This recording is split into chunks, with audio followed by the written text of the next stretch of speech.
नमस्कार, मैं हूं अनुराधा प्रियदर्शनी और आज मैं आप सभी के समक्ष लेकर के आई हूं स्वतंत्रता सेनानियों से जुड़े हुए कुछ महत्वपूर्ण स्वतंत्र सेनानियों में से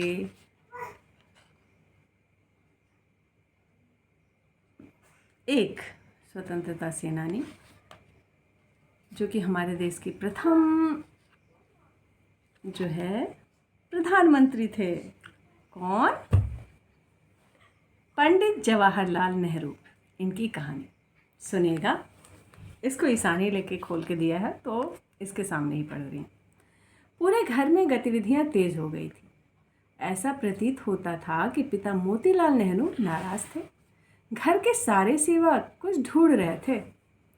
नन्हा जवार खुशी खुशी अपने कमरे में अपनी नई कलम से लिख रहा था, जो उसने अपने पिता के कमरे से लिया था। यही वह बालक था जो बड़ा होकर भारत का प्रथम प्रधानमंत्री बना था। पिछले शाम को ही जवाहर ने वह कलम अपने पिता के कमरे से ली थी। उस समय पिताजी अपने मित्रों के साथ बाहर गए हुए थे। वह धीरे से मोतीलाल नेहरू के ऑफिस में गया, जहां उसे जाने की अनुमति नहीं थी। मेज पर उसने 2 चमचमाती लेखनी रखी देखी और एक को उठा लिया। उसने कलम को खोला तो उसे सुनहरी नीब अत्यंत आकर्षक लगी। जवाहर ने मन में विचारा, अब यह मेरी कलम होगी। पिताजी के पास दूसरी है, उन्हें 2 की क्या आवश्यकता।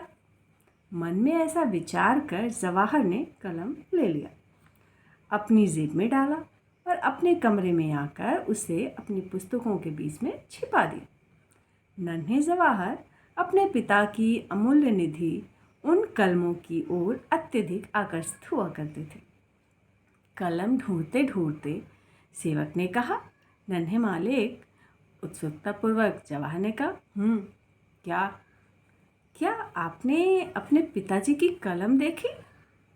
जवाहर ने सेवक से कहा, तुम मुझसे क्यों पूछ रहे हो? क्योंकि आपके पिता की कलम खो गई है। वह पक्का ऑफिस की मेज पर होगी। जी नन्हे मालिक, वहाँ केवल एक कलम है, दूसरी कहीं खो गई है और आपके पिताजी बहुत नाराज हैं। उन्होंने हम लोगों को उसे घर के प्रत्येक कोने में ढूंढने के लिए कहा है।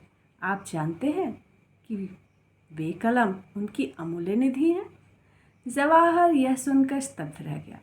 उसे इसका अंदाज़ा भी नहीं था कि एक कलम का खोना इतनी बड़ी बात हो जाएगी।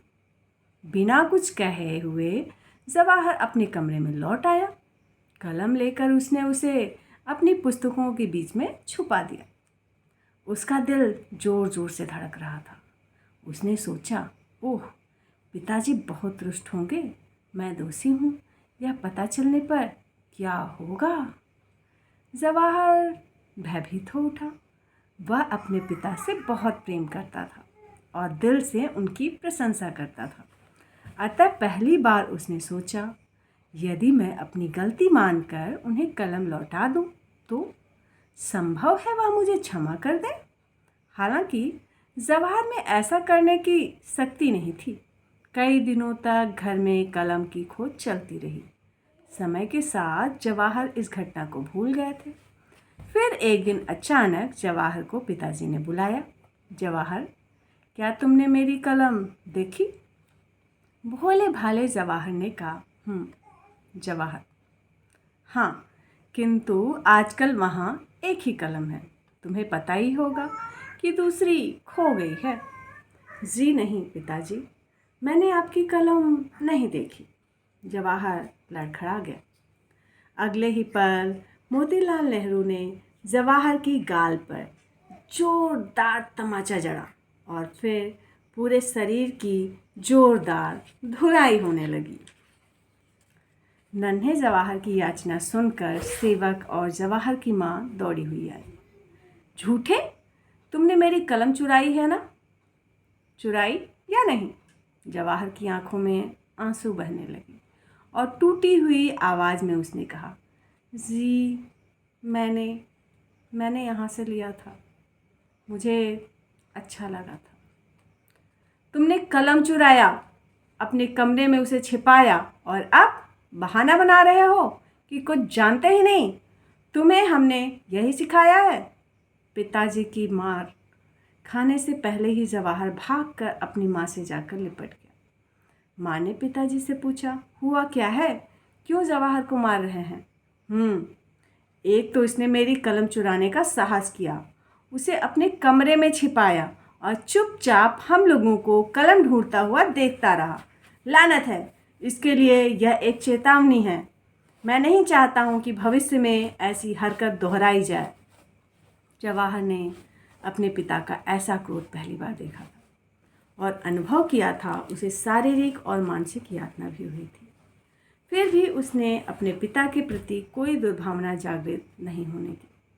उल्टा पिता के प्रति प्रेम और आदर की भावना उसी प्रकार बलवती बनी रही। हाँ, उसमें थोड़ा सा भय का पुट भी आ गया था।